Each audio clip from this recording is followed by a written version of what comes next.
जीवन में सफलता के और विफलता के सूत्र दिए गए हैं। ये बात अलग है कि लोग उनका पालन नहीं करते हैं, क्योंकि जीवन को उत्कृष्ट बनाने के लिए जो सूत्र है वे काफ़ी महत्वपूर्ण होते हैं और उससे जीवन सफल होता है।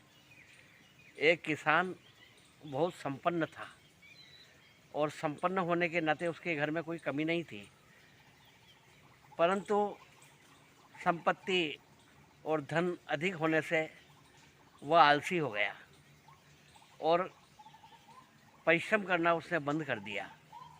जब वो आलसी हुआ और परिश्रम करना बंद किया तो अस्वस्थ भी रहने लग गया और उसके जो रिश्तेदार हैं वो येन केन प्रकारेण उसका धन हरण करने लगे और नौकर चाकर अकर्मण्य हो गए और वो जहाँ पे भी मौका मिलता वे अपना उल्लू सीधा करते और उसका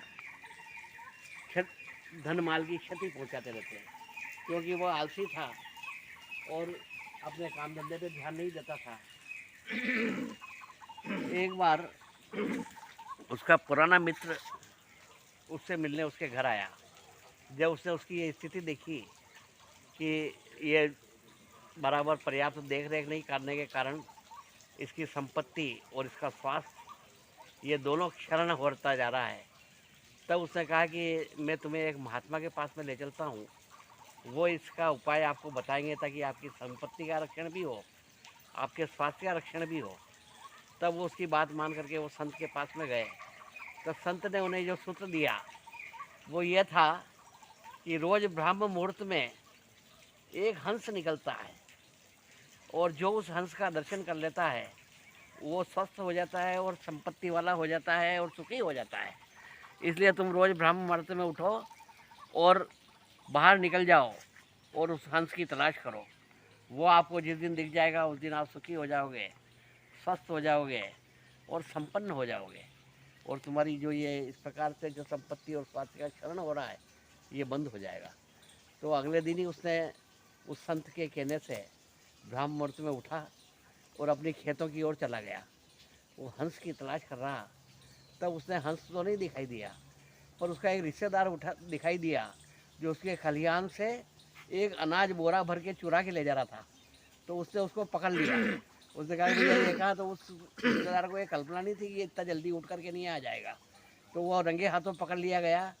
उसने उसकी सब क्षमा मांगी और उसको उसने छोड़ा और फिर उसके बाद में उसकी गौशाला में गया तो वहाँ देखा उसका नौकर गाय का दूध चुरा करके निकाल करके वो बेचने जा रहा है।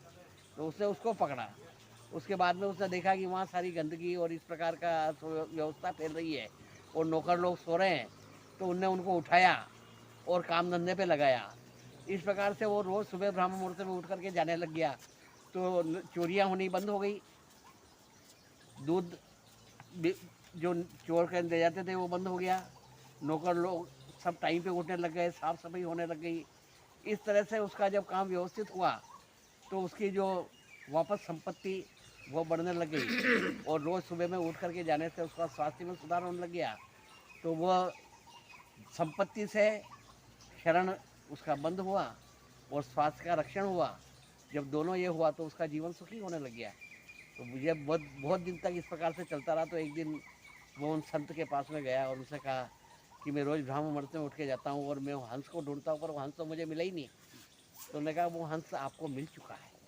वो हंस है जो सुबह में ब्रह्म मुहूर्त में उठ करके आप जाते हो तो आपको जो प्राणी वायु मिलती है वही हंस है और वो दिखता ही नहीं है किसी को, पर अनुभव किया जाता है और उसके कारण ही आप सुखी हुए हो, स्वस्थ हुए हो और संपन्न हुए हो। इसलिए वह हंस आपको दिखाई तो नहीं देगा पर आपके जीवन में प्रवेश कर चुका है। इसलिए इस क्रम को अब आप कभी मत तोड़ना और हमेशा ब्रह्म मुहूर्त में उठ करके और जाना ताकि आपका सुखी जीवन हो, आपका स्वास्थ्य पर्याप्त बना रहे, संपन्नता बना रहे और जीवन में सफलता आपके दरवाजे पर आपके कदम चूमे, आपके दरवाजे को खटखटाए। यही सूत्र मैंने आपको दिया था कि और हंस वंस कुछ होता नहीं है। ये हंस वही जो प्राणवायु है जो आप सुबह ब्रह्म मुहूर्त में ग्रहण करते हो, वही तुम्हें सुखी संपन्न और स्वस्थ बना रही है। इसके लिए हमने आपको जो सूत्र दिया और आपने पालन किया उसे निरंतर जारी रखिए, क्योंकि नियमितता और सफलता एक सिक्के के दो पहलू है। यदि आप इसमें नियमित रहे तो आपका जीवन हमेशा सफल रहेगा।